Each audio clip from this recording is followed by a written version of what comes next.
Hi everyone, I'm Will from Will's Electrical Services, also known as the Midfield General. In today's episode, what I'm going to do is I'm going to show you bits and bobs of how I do outside garden lights, like spike lights and stuff like that, via Armoured.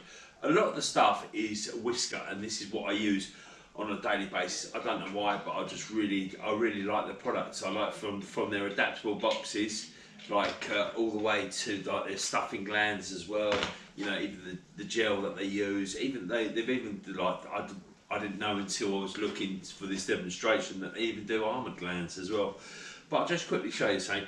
If you buy, well, at the moment in my wholesalers, if you buy 5 of these, they actually give you a mask in there, and I think that's such a nice touch. You know what I mean? Especially like with everything that's going on with Corona and all that. I just think it's a great little touch. So yeah, what I was going to do is I was going to show you a few products that were what I actually use to achieve what we are here. This is what I usually use for a spike light. So obviously you've got 2 different armoured glands. You've got a standard armoured gland and you've got a storm one. I've got to be honest, I've never really used the storm ones. I've used them once before, and that was about a fortnight ago when I'd done a supply. I think it was a 10mm 3-core I used. And they're awesome. They are really good, and they look alright. I don't think they look better than the old ones because you get the shroud to hide the gland. So, but yeah, they do look good. And I must admit, when I've done the last one, I've done it sort of. Well, I think you're supposed to do them like hand tight because you can't obviously get any of your tools on there because it's a bit like a stuffing gland, you know, like the actual adaptable, adjustable spanner will just tear that apart. So, you know. So yeah, what I'll do is I'll break it down and I'll start from the beginning and I'll show you bits and bobs of what we do. So basically you get one of these box, standard ones. These come in white, black and grey. Obviously out in the garden, to keep it as discreet as we possibly can, we try to keep everything black because obviously the armoured cable, obviously you can do this with high tough and all stuff like this, but in this demonstration I'm demonstrating whether it's actually buried. So obviously for that I'd use armoured gland, and like if you don't know what armoured gland is, it's just a black double insulated cable wrapped around with steel braiding, and obviously so you can't say you can't put your foot through it, you're going to, but at least you know that's what they are. It's a Wiska box, and they're absolutely brilliant. But you get 2 different versions of these. Some now even come with the actual way goes in them, but they are quite expensive. But the added benefit you do get with the ones with those is that they do come with the Wagos, and it comes with a holder as well. Because these ones I've already opened this one.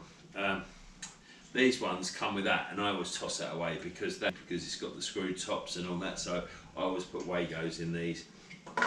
Yeah, and so the first thing you do is see you got the 2 holes there.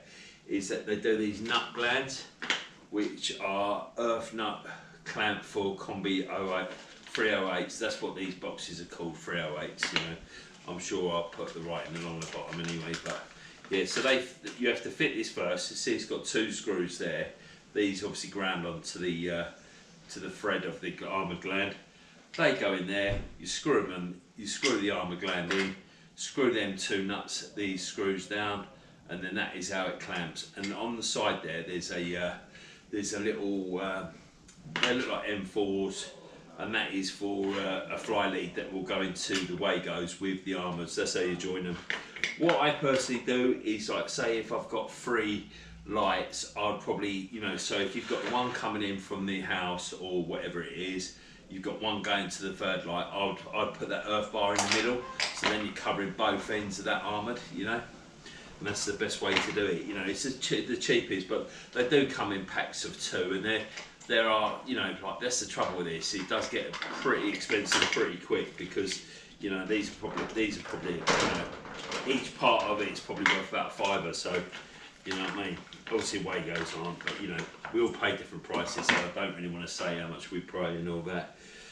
But yeah, and then that gets us to there. And what we do have is, this is awesome. I use these all the time. Some of these have even got my name etched on me because Jordan from Hudson Lighting, absolutely awesome. He's on Instagram. I'm his biggest fan. I watch all his videos. He's brilliant. He goes through all like his testing of, because he does all his own spike lights. And one day I definitely want to use his spike lights. But the only problem I find with my spike lights is a lot of my customers are reluctant to spend quite a bit of money for them, because a decent spike light is £50 plus.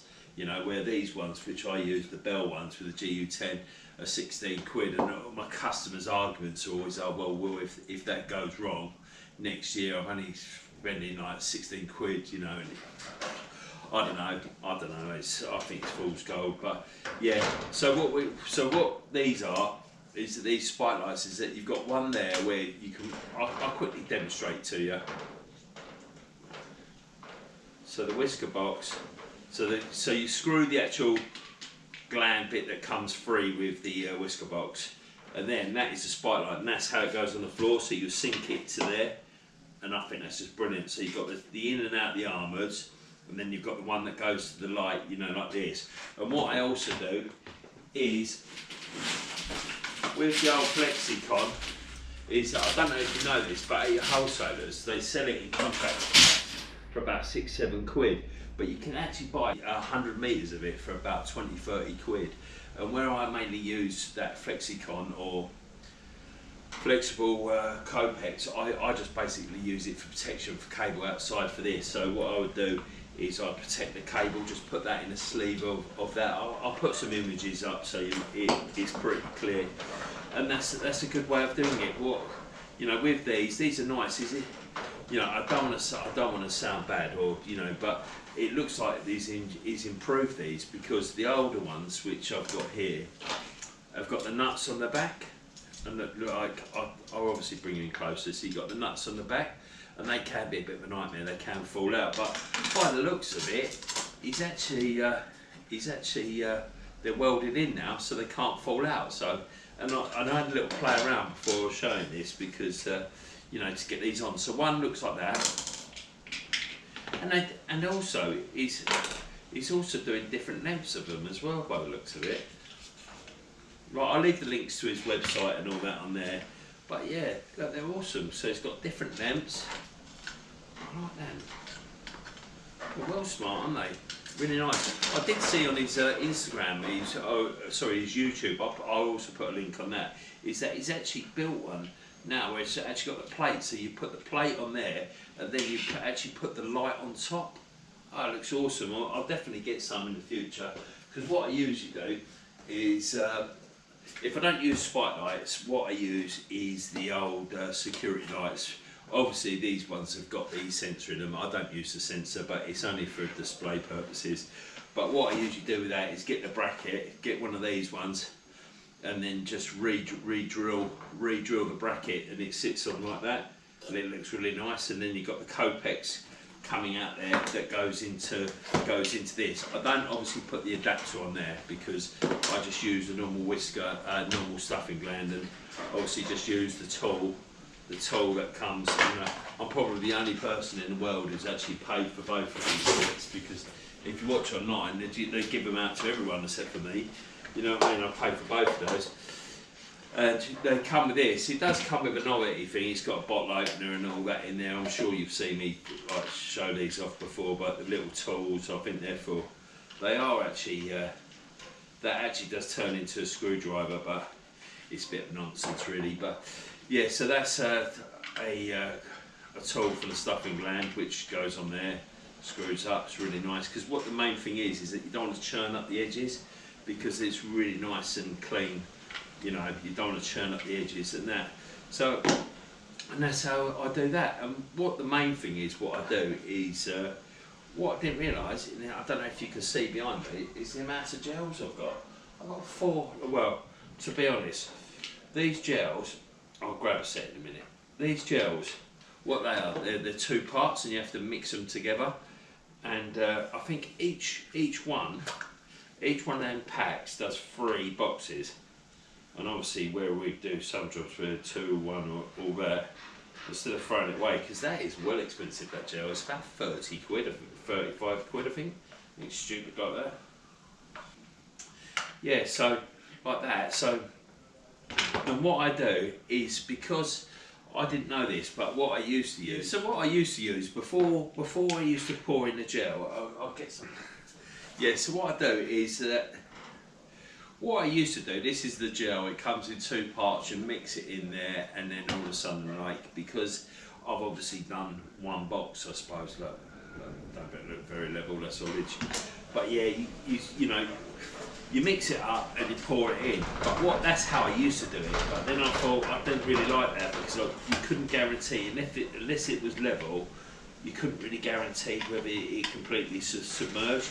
It's all right when you're pouring it in. I mean, it's when you put the lid on and moving it around, it always seemed to seep out. It just didn't seem right. So then what I come up with, the idea I thought was pretty good, is that I bought the 20mm bungs, you know, the silver bungs, and I'd pour it in this way so it'd be standing up like that, and then you can see where it gets to the top, and then you flick it a couple of times and then it will completely fill up, and then I'd put the bung in there. And then I thought about it. No, actually, no, tell a lie. I was down at wholesalers and I was looking for bits in there, and I forget what I was looking for. That's right, we were looking for stuffing glands, because there's compression glands that they do now that actually let air in. Because you know when you fit these on the walls, you know, like even though they are rated at IP66, they do create a lot of condensation. So sometimes we drill holes in the bottom of the box if they're mounted on the wall. But they do stuffing glands and these type of things with breather parts in them. These ones aren't, but yeah, they do holes. So when I was looking in the wholesalers, I spotted these, and these are actual Wiska bungs, and they've actually got the bungs actually properly for it. So that goes on like that, and it looks a lot neater than like seeing the metal part of that, because as you can see, that looks slick as anything, doesn't it? You know, looks really good.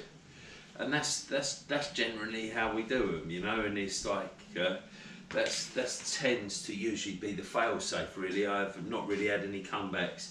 The only problem is the lights are pretty poor because they're GU10, you know, and stuff like that. And what I tend to do with the garden lights, and what I've done of late, is we usually run the arbor into a local socket or spur in the shed or something like that, and then you can put just one of these in.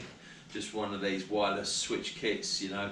These obviously, because I think the ones from TLC, the Kinetic, they're identical. They look identical, but they seem to have a part for the cable where these doesn't. You know, the terminals are open, so you have to fit them in an adaptable box to keep them secure. But yeah, they're really nice, and that's the way we do it. And I find it's a fail-safe with the floodlights. I always use the Collingwood, because I think they have a 3-year warranty on them. And Collingwood, like for outside security lights, I'll do a video on security lights, but they're my go-to out of shadow of a doubt. And they've also got the switchable colouring as well. So you've got the warm light, you've got the warm white, cool white, and daylight. But yeah, everyone always seems to go with daylight, don't they? But yeah. So what I'll do is I'll bring you in and I'll give you a quick glimpse. But yeah, it's only a quick video just to give you a quick tour. I hope you get it, and I hope like a few photos and all that. And it's good seeing you. And if you do it any other way, then I'd like to know. I'll put an image up of we've done a condition report last year for the lady. It's the lady's house we rewired this summer, as it goes. Her old house, someone done a load of garden lighting with all FP200, like even the red. Not that that matters, but I'll put a picture up now. It's absolutely classic. Right, thanks for watching, and I will see you later, alligator. And don't forget, if you're going to be anything, to be electric. Up the blues.